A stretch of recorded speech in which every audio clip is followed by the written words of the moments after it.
High everyone, welcome back to my YouTube channel. तर आज आपण जातो मुंबईतले गणपती बघायला। तर आता मी फर्स्ट जाते वडाळा येथील GSB गणपती बघायला। हा गणपती सोन्याचा असो। चला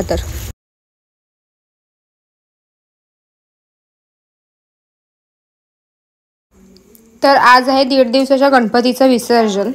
तर आता आपण आलोत वडाळा मठाकडे आणि हे बघा काहीच लाईन नव्हती आणि आता संध्याकाळचे 6 वाजले। तुम्ही बघू शकता त्यात की काहीच लाईन नाही, आम्हाला डायरेक्ट दर्शन झालं। बाप्पाचे रूप खूप मस्त होतं। इकडे सकाळ संध्याकाळ दोन्ही टाइम जेवण असतं। आता मी लवकर आल्यामुळे आम्हाला काही जेवण नाही मिळालं आहे। इकडे 8 वाजता इकडे जेवण चालू होतं। तर बाप्पाची मूर्ती खूपच सुंदर आहे। इथे आजूबाजूला स्टॉल्स होते, तिकडनं आम्ही थोडासा नाश्ता केला आणि आता आमचं 6:30लाच आवरलं होतं। तर आम्ही विचार केला तर मी कुठे जाऊया, तर चला असंच बोली चल गणेश गल्लीला जाऊन येऊया, किती गर्दी आहे बघून येऊया। तर आम्ही गणेश गल्लीला पोचलो आणि आम्हाला 30 मिनिटांमध्ये दर्शन झालं। आम्ही 20 रुपयाचा पास काढला होता। त्या गणेश गल्लीला ह्या वर्षी केला आहे रामेश्वरम मंदिराचा देखावा तर खूप सुंदर होता। आणि मुंबईच्या राजाला मी फर्स्ट टाइम येते, कारण की 26 वर्षाला मी मुंबईत राहते। मी कधीच मुंबईचा राजा, लालबागचा राजा बघितला नव्हता।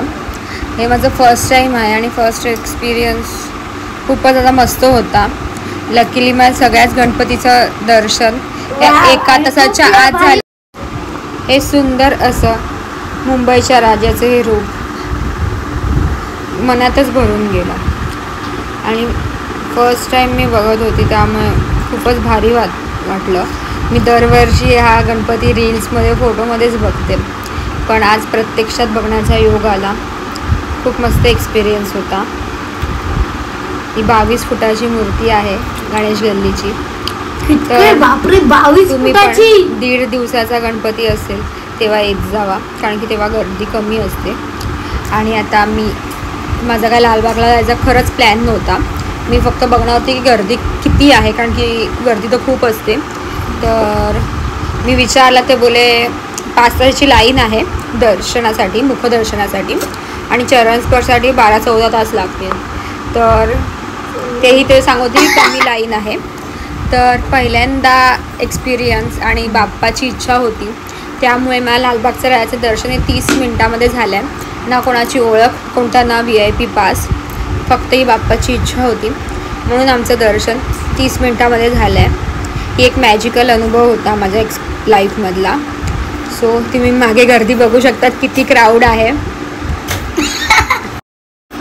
सुंदर अशी लालबागच्या राजाची मूर्ती, तुम्ही सुंदर असे गणपती बाप्पाचं रूप आणि हे डेकोरेशन तुम्ही बघू शकता, खूपच मस्त। बोला गणपती बाप्पा मोरया, मंगल मूर्ती मोरया।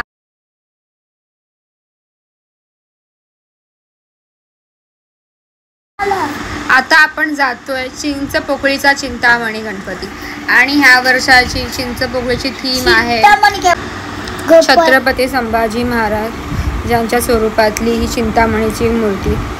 चला तर, आणि इकडे 1 तासाची लाईन होती चरणस्पर्श आणि मुखदर्शनासाठी।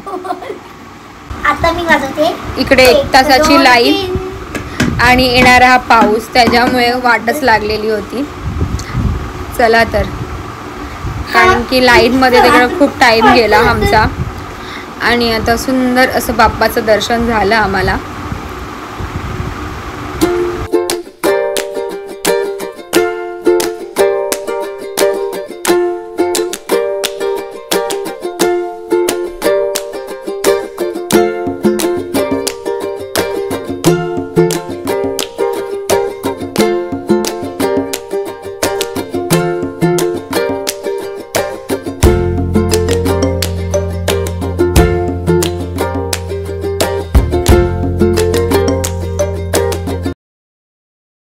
बोला गणपती बाप्पा मोरया, मंगल मूर्ती मोरया।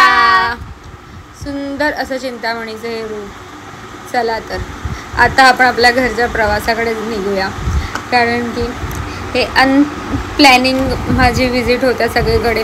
गणपती बाप्पाला जायचं आहे. सगळं आजचा जो दिवस आहे सगळा गणपती बाप्पाची इच्छेनुसार पार पडला आणि मला सगळ्या गणपतीचं सुंदर असं दर्शन झालं. त्यामुळे गणपती बाप्पा मोरया.